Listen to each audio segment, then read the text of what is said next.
This episode of the Daily Byte is brought to you by DC Universe Online. Play free now on PC, PlayStation 3, and PlayStation 4. Beyond Good and Evil 2, GTA 5 Zombie DLC leaked, Rust devs announce a new project, and today is Chad Day. I'm Dodger, and this is the Daily Byte, your bite-sized news for all things nerdy.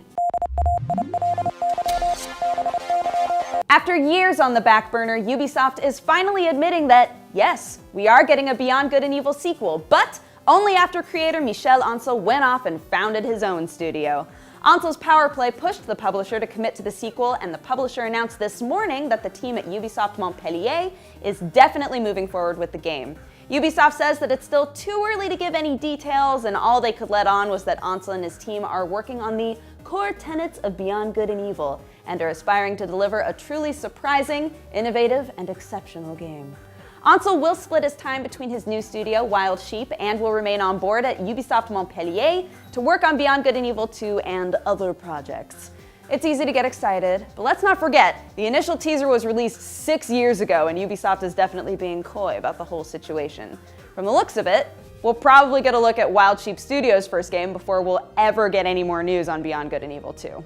An internet super sleuth going by the name Chrome Mods is claiming that GTA 5 is getting a zombie DLC, and he has the proof in the form of a YouTube video. Set to some sweet hip-hop music, our detective shows us how he got into the GTA 5 code, which sort of maybe confirms a single-player zombie DLC, along with the long-rumored casino DLC and something simply titled Trevor. The modder was able to boot into a DLC selection screen, which has the option for Dead. Upon selection, the game checks for DLC content and points to SP Zombie in the game's source code. The code also lets on that the casino DLC will contain more than one casino with 3 minigames, 12 assassination missions, and new internal affairs agency missions. The modder also points out that he'll be doing some more digging to find out exactly what the Trevor line in the source code is pointing to, but it's safe to say that we'll be getting zombie and casino DLCs.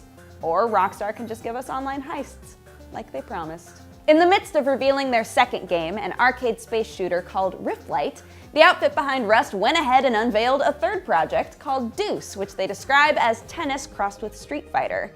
Gary Newman's Facepunch Studios is calling Deuce an arcade-style tennis game with a focus on unique characters and courts.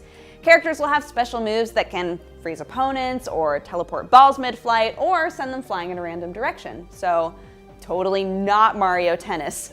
This will no doubt enrage Rust fans even more after fans have made Mr. Newman very rich via Steam Early Access. Newman announced in June that Facepunch would be completely restarting development on Rust because the existing code was hurting more than helping. Newman quelled fan concerns such as, "That's like taking a dump, putting that dump on standby, and starting a new one," with the promise that only a fraction of Rust's earnings would go toward developing their new projects. Newman also apologized for Half-Life 3 while he was at it. All right. It's Chad Day, so let's see what cool channels Chad's gonna talk about, some of which live in his beard. See if you can figure out who. Hey guys, it's Chad. Here's some videos you should watch this weekend and bring into your hearts. First up, Ohmwrecker has his wonderful prop hunt series, and in this newest one with Markiplier and a few other channels, he gets absolutely outwitted by Markiplier as a wooden crate, which is great, because you know what, in video games, wooden crates have had it too hard on them for too long. It's about time they stick it to the guys with guns.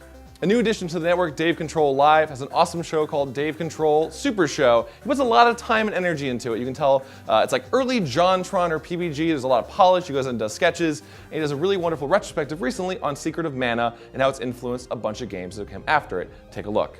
And ExtraCredits is celebrating its 200th episode, which is pretty crazy. In honor of that, they look back and see how far the game industry has come since they started the show in 2008. It's pretty cool. That's been your Daily Byte. I'm Dodger. Like, favorite, subscribe to all of the socials, and we will see you again on Monday. Bye-bye!